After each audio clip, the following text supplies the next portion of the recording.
Okay so कैसे हो बच्चों। आज हम चालू करने वाले हैं अपनी क्लास 12th की पढ़ाई कॉमर्स बैच के अंदर। तो अब इसके अंदर पहले हम कुछ बेसिक फंडे क्लियर कर लेते हैं, ठीक है। पहला आता है अपना क्लास 11th में। इसके अंदर दो चीज़ें थी हमारे पास, फर्म थी, सोल प्रोप्राइटर थी। जैसा कि हमने बात करी थी, दोनों चीज़ें अलग अलग होती है, दोनों के अकाउंट्स अलग अलग होते हैं, एक मान के नहीं चलते हम दोनों को। सेम क्लास 11th की तरह अब क्लास 12th बात करती है पार्टनरशिप के ऊपर। पार्टनरशिप क्या है? कुछ दो लोग तीन लोग, कोई एक तो चालू नहीं कर सकता पार्टनरशिप, पार्टनर की बात हुई है। तो दो लोग तीन लोग चार लोग मिलके पार्टनरशिप फर्म चालू करते हैं। इसमें भी केस वही होता है, पार्टनर अलग है फर्म अलग है, ठीक है। तो मिनिमम कितने, दो पार्टनर्स चाहिए। अब इसके अंदर कुछ बेसिक रूल्स होते हैं पार्टनरशिप फर्म के। देखो कॉन्सेप्ट सारे जो है सेम लगेंगे, जो उधर डेबिट क्रेडिट जो एंट्रीज होती थी वगैरह वगैरह, काफ़ी चीज़ें वही सारी लगेंगी। मतलब 11th तक पूरा एक आपने बेस क्लियर कर लिया सोल प्रोप्राइटर का। क्योंकि हमने जैसा कि तीन चीज़ें, एक मैं बता देता हूँ आपको, तीन चीज़ें होती है। एक होती है अपना सोल प्रोप्राइटर फर्म, फिर एक पार्टनरशिप फर्म होती है, और फिर होती है कंपनी। ये याद रखना, फर्म और कंपनी में डिफरेंस है, दोनों सेम चीज़ें नहीं है। क्या डिफरेंस है वो आगे चल के बताएंगे जब हम एक कंपनी चालू करने वाले होंगे, ठीक है। अब हम रूल्स पढ़ लेते हैं कुछ। क्या होता है, एक होती है रूल्स होते हैं, फिर एक होती है पार्टनरशिप डीड। पार्टनरशिप डीड क्या है? कंपनी की कोई फॉर एग्जाम्पल डीड है, तो उसके अंदर क्या बात होती है कि इतने परसेंट आईओसी देना है, आईओसी लेना देना है, इतने परसेंट आईओडी लेना है। तो इस तरीके की बात होती है। अब अगर वो पार्टनरशिप डीड ना हो, मतलब पार्टनर्स ने क्लैरिफाई नहीं किया कि उन्हें पैसों का क्या करना है क्या नहीं करना है, तो कुछ बेसिक रूल्स होते हैं जो फॉलो होने होते हैं, ठीक है। जिसमें पहला रूल हमारा आता है नो आईओसी। मतलब कोई आईओसी नहीं लगेगा। डीड में बोल रखा है तो लगेगा, नहीं बोल रखा या डीड बनाई ही नहीं तो फिर नहीं लगेगा। पार्टनर्स को आईओसी क्या करते हैं? Interest on capital. मतलब पार्टनर्स ने कैपिटल लगाई, लाइक अर्जुन ने लगाई 1 लाख कैपिटल लगाई, तो उसकी उस कैपिटल का कुछ उसे पैसा मिलता है। आईओसी इंटरेस्ट ऑन कैपिटल, ठीक है। वो कुछ पैसा उसकी कैपिटल का हिस्सा होता है, तो वो उसे मिलता रहता है, तो वो उसे नहीं मिलेगा, ठीक है। Second of all know IOD. अब जब आईओसी नहीं है तो फर्म दगाबाजी किस बात की। उसी तरीके से आईओडी है, इंटरेस्ट ऑन ड्राइंग। पार्टनर्स ने प्रॉफिट में से फर्म के कुछ पैसा निकाला, अब वो कुछ पैसा निकालेंगे, तो इन जनरल क्या होता है, डीड में होता है कि आईओडी लगाई जाती है कि भाई इंटरेस्ट ऑन ड्राइंग्स, तुमने ड्राइंग करी है, अब हमें इसके कुछ चार्जेस दो, क्योंकि हम प्रॉफिट डिस्ट्रीब्यूट करने से पहले आपने पैसे निकाले प्रॉफिट में से, ठीक है। तो वो आईओडी होती है, तो आईओडी भी नहीं लगेगी, ठीक है। फिर थर्ड चीज होती है no salary, bonus, commission, remuneration. ये चीज़ें भी पार्टनर्स को नहीं मिलती हैं, कि ना तो सैलरी मिलेगी, ना बोनस मिलेगा, ना कमीशन मिलेगा, ना रेम्यूनरेशन मिलेगा। फिर फोर्थ चीज़ हमारी आ जाती है इंटरेस्ट ऑन पार्टनर्स लोन, ठीक है। अब इसके अंदर ऐसा नहीं है, ये नहीं मिलेगा। पार्टनर्स का लोन है तो फिर भाई उस पर तो इंटरेस्ट बनता है, तो इस पे बनेगा @ 6% पर एनम। 6% पर एनम जो है इंटरेस्ट ऑन लोन रहेगा, ठीक है। याद रखना आईओसी नहीं रहेगा, आईओडी भी नहीं रहेगा, सैलरी कमीशन रेम्यूनरेशन वगैरह भी नहीं रहेगा, लेकिन इंटरेस्ट ऑन पार्टनर लोन रहेगा, ठीक है। अब फिर उसके बाद इस पे एक पांचवी चीज़ और आ जाती है कि अगर जो डीड में दे रखा है, फॉर एग्जांपल कोई डीड बनाई पार्टनर्स ने, उसमें उनकी बात हुई है, मान लो रोहन है, सोहन है, दो लोग हैं, इन्होंने रेशियो रख लिया प्रॉफिट डिस्ट्रीब्यूशन का 2:1, ठीक है। लेकिन अगर मान लो ये डीड ना होती तो इनका रेशियो 1:1 ही रहेगा, मतलब इक्वल रेशियो अमंग पार्टनर्स, ठीक है। ये कुछ बेसिक रूल्स हैं जो फॉलो होने होते हैं अगर पार्टनरशिप डीड ना हो। अगर डीड दे रखी है तो पहले डीड के रूल्स लगेंगे, लेकिन अगर डीड नहीं दे रखी तो हम इन रूल्स पे आते हैं जो इन जनरल रूल है for all the accounting partnership firms. ठीक है, अब हमारे सामने दो चीज़ें आती हैं। एक चीज़ तो होती है अपनी ड्राइंग्स। जब आप इसको पढ़ोगे तो दो चीज़ें हम आपको बता देते हैं, ड्राइंग्स होती है और एक होती है कैपिटल विड्रॉन। ठीक है, इन दोनों में एक बहुत बड़ा फ़र्क है। जैसा कि आपको नाम से पता चलेगा, ड्राइंग्स का मैंने क्या बताया, ये हमारी हमेशा आउट ऑफ प्रॉफिट्स होती है, फर्म के जो प्रॉफिट्स होते हैं। ठीक है, कैपिटल में से नहीं होती, कई वैसी जगह से नहीं होती, प्रॉफिट से होती है। ठीक है, और जो हमारी कैपिटल विड्रॉन होती है वो हमारी आउट ऑफ कैपिटल होती है। मतलब अगर, रुको, अगर यहाँ पे ये जो रोहन है, इसने अगर 5 लाख कैपिटल लगाई है तो इसमें से अगर इसने कुछ पैसा विड्रॉ किया है तो वो कैपिटल विड्रॉन होता है। और वहीं सोहन ने अगर ड्राइंग करी है 5,000 की, तो वो ड्राइंग उसने आउट ऑफ प्रॉफिट करी है, और रोहन ने 5 लाख में से मान लो 2 लाख निकाल लिए, तो ये इसकी कैपिटल विड्रॉन है। जबकि सोहन ने प्रॉफिट से निकाले हैं तो ये इसकी सिर्फ ड्राइंग्स है। अब इसमें एक आपको पहली चीज़ पता चल जानी चाहिए कि कैपिटल विड्रॉन जब होगी तो आईओसी भी रिड्यूस होगा। कैसे होगा? क्योंकि जो हमारी कैपिटल लगाई, मान लो रोहन ने लगाई 5 लाख लगाई, तो अब उसमें से उसने अगर 2 लाख निकाल लिए, तो अब उसे जो आईओसी मिलेगा वो भी तो उसे उस 3 लाख पे मिलेगा जो बची हुई कैपिटल है, पूरे 5 लाख पे तो नहीं मिलेगा जब वो उसने उस फॉर्म में छोड़ी ही नहीं। और उसी तरीके से पार्टनर्स को जो है ड्राइंग्स के आईओडी को पे करना होता है। क्यों? क्योंकि भाई उसने ये फर्म के प्रॉफिट में से निकाला है, तो आईओडी पे करना पड़ेगा पार्टनर्स को। ठीक है, फिर और इससे आईओसी कम हो जाएगी, ये आपको बता दिया हमने। ठीक है, फिर उसके बाद इसके अंदर एक चीज़ और बता देता हूँ। जो हमारी ड्राइंग्स होती है ये हमारी अगेंस्ट प्रॉफिट होती है, क्योंकि ऑफ कोर्स हमारे प्रॉफिट इससे डिक्रीज होएंगे। प्रॉफिट अगर 5 लाख का है, उसमें से मान लो 50,000 निकाल दिए, तो फिर जो 50,000 का तो हमें घाटा हो गया ना। अगर 5 लाख में से 50,000 गायब ही कर दिए तो 50,000 तो ऑलरेडी हमारे गए, 4,50,000 बच गए। तो ये हमारे प्रॉफिट के अगेंस्ट है। इसको हम ऐसे ही बोलते हैं, चार्ज अगेंस्ट प्रॉफिट। ठीक है, और जो कैपिटल है ये होती है हमारी अगेंस्ट कैपिटल। क्यों? ये प्रॉफिट को कम करेगा, ये हमारी कैपिटल को कम कर रहा है, कैपिटल में से हम पैसा निकाल रहे हैं तो। ठीक है, अब ये चीज़ें पढ़ ली। अब एक आपको चीज़ और बता देता हूँ मैं, अगले पेज पे चलते हैं। ठीक है, अब एक चीज़ होती है हमारी पीएनएल एप्रोप्रिएशन अकाउंट। ठीक है, इसके मैं आपको कुछ आइटम्स बताना है, इस चैप्टर में ये आपके काम आएगा पीएनएल एप्रोप्रिएशन अकाउंट। ठीक है, इस चैप्टर में, अगले चैप्टर्स में पीएनएल एप्रोप्रिएशन, पीएनएल अकाउंट ये आपने पढ़े हैं, तो ये आपके काम आएंगे।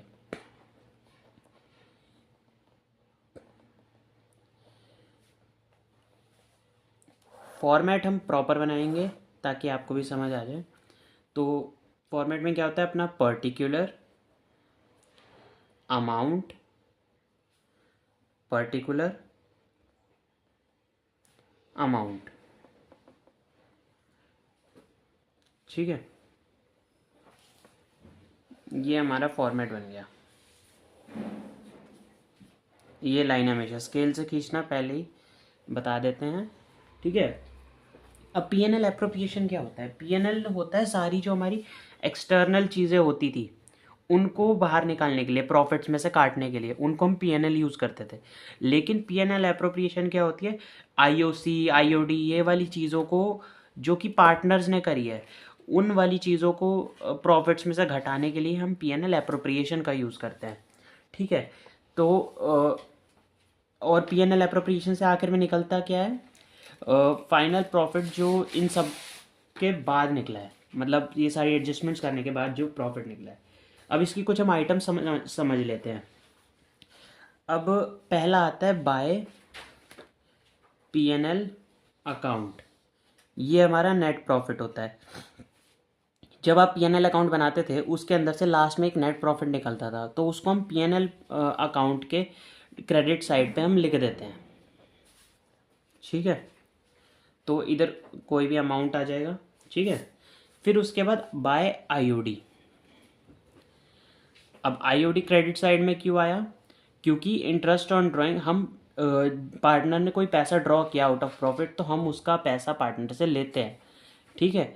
तो इसलिए ये हमारा डेबिट साइड पे आया। मान लो 2 पार्टनर्स थे, ए और बी पार्टनर्स थे, तो उनसे जो है हमने आईओडी भी ले लिया, ठीक है। इस तरीके से आएगा, दोनों पार्टनर्स के नाम आएंगे। याद रखने सोल प्रोप्राइटर नहीं है, पार्टनरशिप है, तो पार्टनर्स के इधर नाम आएंगे, ठीक है। तो एक्स वाई हमने ले लिए 2 नाम, सॉरी एक्स एक्स एक्स, ये हम दोनों के अमाउंट है, ए और बी पार्टनर्स रहे, तो अब इनका कंबाइंड हमारा इधर आ जाएगा, ठीक है। फिर उसके बाद 2 आईओसी। ये याद रखना कि इस तरीके से तभी लिखना होता है जब बहुत ही कम टाइम हो, वरना इसको पूरा ही लिखो, मतलब interest on drawings, interest on Capitals, ठीक है। तो अभी इधर भी 2 पार्टनर्स ए बी, ठीक है, तो आईओसी भी लगा दिया, ठीक है। फिर उसके बाद यहाँ पे बाकी चीज़ें आ जाती है, 2 सैलरी, क्योंकि ये सारे हम पार्टनर्स को ही देते हैं, तो ये वाले सारे हमारे पीएनएल एप्रोप्रिएशन में आ जाए। 2 कमीशन, 2 जनरल रिजर्व।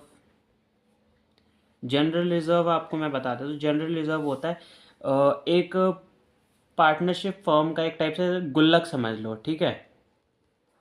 ये जनरल रिजर्व है, फ्यूचर में कोई फर्म पे प्रॉब्लम आ गई, आपत्ति आ गई, तो उस प्रॉब्लम को, उस मॉनेटरी प्रॉब्लम को सॉल्व करने के लिए जो पैसा यूज़ होता है वो जनरल रिजर्व में इकट्ठा किया जाता है, कि कल को कोई अनहोनी हो तो ये पैसा उधर चला जाए, ठीक है। तो 2 जनरल रिजर्व। फिर उसके बाद ये सारी जब हो जाते हैं, salary, bonus, commission, general reserve, इसके बाद आ जाता है हमारा 2 प्रॉफिट ट्रांसफर्ड टू, ठीक है। अब प्रॉफिट किसको ट्रांसफर होगा? जब हमारी सारी एडजस्टमेंट हो गई तो उसके बाद प्रॉफिट क्या फर्म अपने पास ही धर लेगी कि भाई पार्टनर्स तुमने तो पैसा लगा दिया है, अब जो प्रॉफिट आएगा उससे वो मेरा है भाई, ऐसा थोड़ी होता है। तो ये प्रॉफिट पार्टनर्स में ट्रांसफ़र हो जाएगा, ए और बी के पास उनके कैपिटल अकाउंट में ट्रांसफ़र हो जाएगा। तो ये हमारा प्रॉफिट ट्रांसफ़र हो गया, ठीक है। इधर कौन सी वैल्यू आती है ये तुम बहुत अच्छे से समझ रहे हो। इन दोनों में से जोन सी भी बड़ी साइड है उसकी वैल्यू इधर आ जाएगी, और उसमें से फॉर एग्जांपल मान लो ये वाली साइड बड़ी आई, ये वाली साइड बड़ी आई, इसका पैसा दोनों साइड लिखा। अब इसके पैसे में से जब हम ये सारा अमाउंट माइनस करेंगे तो हमारे पास ये वाला अमाउंट आएगा, और इस अमाउंट को हम पार्टनर्स के प्रॉफिट शेयरिंग रेशियो में बांट देंगे दोनों पार्टनर्स के बीच में। अब मान लो इधर लॉस हो जाता, ये तो प्रॉफिट है, लॉस हो जाता तो उस केस में क्या होता, ये 2 प्रॉफिट ट्रांसफर ना आके यहाँ पे बाय प्रॉफिट ट्रांसफर 2 आ जाता, by loss transfer 2, sorry, by loss transfer 2 आ जाता, A is capital account, B is capital account. और उसमें क्या होता, अब जब लॉस आया ये साइड मतलब बड़ी होगी, तो इस साइड में से इस साइड का माइनस करते और वो वाला लॉस हम दोनों पार्टनर्स में बांट देते। ये हमारा पीएनएल एप्रोप्रिएशन अकाउंट हो गया, ठीक है। उम्मीद करता हूँ समझ आ गया होगा। कुछ समझ नहीं आ रहा हो तो उसे कमेंट्स में आप लिख सकते हैं, हम अलग से भी आपको समझा देंगे, ठीक है। अब कुछ बेसिक एंट्रीज है जो मैं चाहूँगा आप याद कर लो, क्योंकि ये आपके बहुत ही काम आनी है, ठीक है। तो कुछ जर्नल एंट्रीज मैं आपको बता रहा हूँ, ठीक है। पहली, PNL account debit to PNL appropriation account. ये वाली कहाँ पे लगी, एक बार ज़रा सोच के देखो कहाँ लगी होगी, इसी पीएनएल एप्रोप्रिएशन में सोचो। एग्जैक्टली आपने सही सोचा, यहाँ पे आया ना बाय पीएनएल अकाउंट डेबिट। क्यों? पीएनएल का यहाँ पे डेबिट में है, ये क्रेडिट में, तो अब इस पीएनएल एप्रोप्रिएशन के हमने क्रेडिट में लिख दिया बाय पीएनएल अकाउंट, और ये हमारा नेट प्रॉफिट निकल के आया था जो उसने, ठीक है। फिर second entry, interest on capital account debit to capital account. Interest on capital कहाँ पे होगा? ऑफ कोर्स यहीं पे होगा, ये हमारा इंटरेस्ट ऑन कैपिटल, इसकी भी एंट्री यहाँ पे हमने दिख दी, interest on capital account debit to capital account, ठीक है। फिर उसके बाद थर्ड एंट्री, ये सारी याद कर लेना बहुत ज़रूरी है, ठीक है। फिर उसके बाद अगली एंट्री हमारी आती है P&L appropriation account debit to interest on capital account. अब यहाँ पे पार्टनर से यहाँ पे कैपिटल लगवाई, सॉरी इंटरेस्ट ऑन कैपिटल लगाया। फिर उसके बाद यहाँ पे हम P&L एप्रोप्रिएशन में भी तो इंटरेस्ट ऑन कैपिटल को ट्रांसफ़र करेंगे, जो हमने इस एंट्री से यहाँ पे किया है। P&L appropriation account debit to interest on capital, मतलब P&L एप्रोप्रिएशन की डेबिट साइड पे to interest on capital account, जो कि हमने यहाँ पे कर दिया है, और ये और बी में हमने ट्रांसफ़र कर दिया है। ठीक है। फिर उसके बाद अगली एंट्री हमारी आ जाती है salary account debit to capital account. ठीक है। और सेम इसी तरीके से अब जैसे आपने आईओसी का किया था, तो इसका भी वही बात बनती है कि P&L appropriation account debit to salary account. ठीक है। तो इसी तरीके से सैलरी हो गया, फिर उसके बाद ये आपका बोनस, कमीशन, जनरल रिजर्व, इन सब की भी इसी तरीके से एंट्री हो जाएगी। उम्मीद है इतना आपको समझ आ गया हो। अभी हम आगे बढ़ते हैं। तो अब हम बढ़ते हैं इंटरेस्ट ऑन कैपिटल और इंटरेस्ट ऑन ड्राइंग के फॉर्मूलाज की ओर। एक सीरियस आप बच्चे डिफरेंस समझ लो। इंटरेस्ट ऑन कैपिटल का क्या था, पार्टनर्स ने कैपिटल लगाई है फर्म में, तो हम उसका कुछ इंटरेस्ट उन्हें पे करते हैं। ठीक है। और इंटरेस्ट ऑन ड्राइंग्स क्या है, पार्टनर ने कुछ पैसे जो प्रॉफिट था उसमें से कुछ पैसे विड्रॉ किए, तो उसने ड्राइंग्स करी हैं, तो उस ड्राइंग का हम उनसे पैसा लेते हैं। क्यों? क्योंकि हमें प्रॉफिट उन्हें देना था बाद में, एंड ऑफ द ईयर में, लेकिन उन्होंने वो देने से पहले ही उन्होंने पैसे कुछ विड्रॉ किए, तो हम उन पर इंटरेस्ट ऑन ड्राइंग्स भी तो लगाएंगे कि भाई तुम हमें फ्री में क्यों ले जाओगे। तो वो इंटरेस्ट ऑन ड्राइंग्स। अब इंटरेस्ट ऑन कैपिटल का फॉर्मूला होता है अपना, जो हमारी कैपिटल थी किसी भी पार्टनर्स की, partner capital into rate by 100 into months by 12। इसके अंदर रेट आपको कुछ भी हो सकता है, 5% हो सकता है, 10% हो सकता है, कोई भी रेट दे रखा हो सकता है। ठीक है। इसके अंदर कुछ भी ऐसा रेट दे रखा हो सकता है। और जो मंथ है, मतलब कितने महीनों की हम आईओसी निकाल रहे हैं, ये वो चीज़ है। ठीक है। फिर इसके बाद आते हैं हम इंटरेस्ट ऑन ड्राइंग्स के ऊपर। अब इसके लिए कुछ बेसिक सी चीज़ें समझ लो। इंटरेस्ट ऑन ड्राइंग्स के लिए amount of each drawing must be identical, मतलब हर महीने, जैसे कि हमने यहाँ पे एग्जांपल लिया, मोहन है, मोहन ने क्या किया, 1000 की ड्राइंग ईच मंथ करी, और वो भी स्टार्टिंग ऑफ ईच मंथ। ठीक है। स्टार्टिंग ऑफ ईच मंथ 1000 की ड्राइंग करी, तो पहले तो अब इसने कितनी करी, 1000 इंटू 12, 1000 इंटू 12 की करी ड्राइंग इसने। टोटल इसकी ड्राइंग कितनी हुई, 12,000 की। ठीक है। अब 12,000 इंटू लेस से 6% हमने ले रखा है, तो 6/100 ये हमारा रेट है। ठीक है, रेट हो गया। फिर इंटू 1/12, याद रखना उसके अंदर हम मंथ्स उसके जस्ट ऊपर लेते हैं, 12 के ऊपर पार्टनर्स कैपिटल में, इसमें हम 1/12 लेंगे, क्योंकि हमें ड्राइंग्स के बीच का डिफरेंस निकालना होता है। फिर इसके बाद आता है टाइम पीरियड। ठीक है, जिसको या फिर हम बोल देते हैं टाइम फैक्टर भी बोल देते हैं। ठीक है, टाइम फैक्टर भी बोल देते हैं। तो टाइम फैक्टर, अब इसके अंदर 6% हमने ले लिया। अब टाइम फैक्टर मान लो इसने 1000, टाइम फैक्टर निकालने का आपको फॉर्मूला बता देता हूँ। इसमें आता है time left after first drawing plus time left after last drawing. ठीक है, बाय 2, ये इसका फॉर्मूला है। मतलब जैसे अब इसने 1000 हर महीने वो विड्रॉ करता था, वो भी स्टार्टिंग ऑफ ईच मंथ। अब स्टार्टिंग ऑफ ईच मंथ कर रहा है, तो हमें ये तो पता है कि 1 अप्रैल से लेकर 31 मार्च तक एक अकाउंटिंग ईयर होता है। 1 अप्रैल से 31 मार्च, ये हमारा एक अकाउंटिंग ईयर होता है। अब इसके अंदर वो अगर हर महीने की स्टार्टिंग में ड्राइंग्स कर रहा है, तो पहला महीना उसका कब होगा विड्रॉ का, पहले महीने की कौन सी डेट को, 1 अप्रैल को ही होगा। तो उसने एक पहले ये बना लेते चलो, अप्रैल मई जून जुलाई अगस्त सितंबर अक्टूबर नवंबर दिसंबर जनवरी फरवरी मार्च। ये क्यों बनाया है इसका मैं आगे एक आपको फंडा समझाने वाला हूँ। अब इसके अंदर पहली ड्राइंग उसने कब करी होगी, 1 अप्रैल को ही करी होगी। तो अप्रैल पूरा गया, 1 से 30 पूरा अप्रैल गया, पूरा महीना। तो अब पूरे महीने को हम मान के चलेंगे, तो अप्रैल मई जून जुलाई अगस्त पूरा करके हमारे पास 12 महीने आ गया, है ना। ये हमारा आ गया time left after first drawing. क्यों? क्योंकि उसने पहली तारीख को किया, तो हम पूरा महीना भी तो गिनेंगे ना अप्रैल का। तो 12 महीने आ गया, plus time left after last drawing sorry March. अब उसने मार्च की भी 1 तारीख को किया होगा, लेकिन ईयर कब एंड होता है, 31 मार्च को।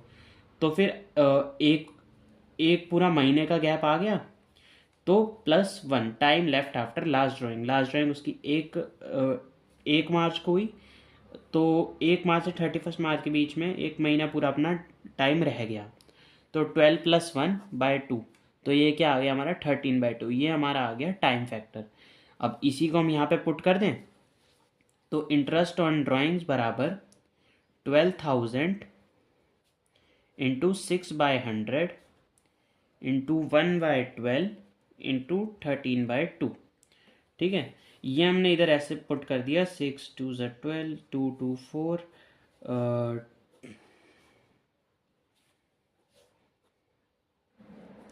ठीक है। ये हमारा आईओडी निकल गया। अब मैं पहले बता देता हूँ, इसकी आपको मैं अलग से एक पूरी फॉर्मूला शीट वगैरह मैं आपको प्रोवाइड करा दूंगा टेलीग्राम चैनल पे, उसका मैं आपको लिंक दे दूंगा। तो उस पर आपको इसके नोट्स मिल जाएंगे प्रॉपर वाले, ये नहीं मिलेंगे, ये वाले तो बहुत ज़्यादा मतलब ऐसे क्या बोलेंगे, गजड़ बजड़ सी हो गई है। तो आपको मैं एक परफेक्ट अच्छे डिज़ाइन नोट्स प्रोवाइड करवाऊँगा, उनसे आप ये चीज़ें समझ भी सकते हैं।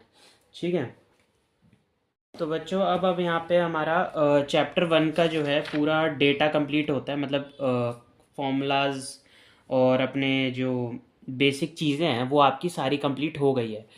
अब अगली वीडियो में हम इस बढ़ेंगे इसके क्वेश्चंस के ऊपर, एंड अच्छे खासे क्वेश्चंस मैं लेके आने वाला हूँ। पहले हम इजी क्वेश्चन से चालू करेंगे, थोड़ा बेसिक क्वेश्चन से, फिर हम लेवल हार्ड भी करेंगे, और कुछ क्वेश्चंस आपको दूंगा मैं करने के लिए। ठीक है, टेलीग्राम चैनल पे ही दूंगा, तो वो क्वेश्चंस आप ज़रूर एक बार अटैम्प्ट करके देखें। ठीक है, और अगर कुछ डाउट आता है तो टेलीग्राम पे ही कांटेक्ट करें, टेलीग्राम या व्हाट्सएप नंबर दे दूंगा, उस पर कांटेक्ट करें। ठीक है, और इनकी आपको प्रॉपर पीडीएफ भी उधर मिल जाएगी। सो थैंक यू अभी तक बने रहने के लिए। ये क्लास 12 का भी अपना फर्स्ट चैप्टर के सारे फॉर्मूलाज हो गए, सब हो गया। अब अगली वीडियो में हम क्वेश्चंस की ओर बढ़ेंगे। Thank you very much, bye bye.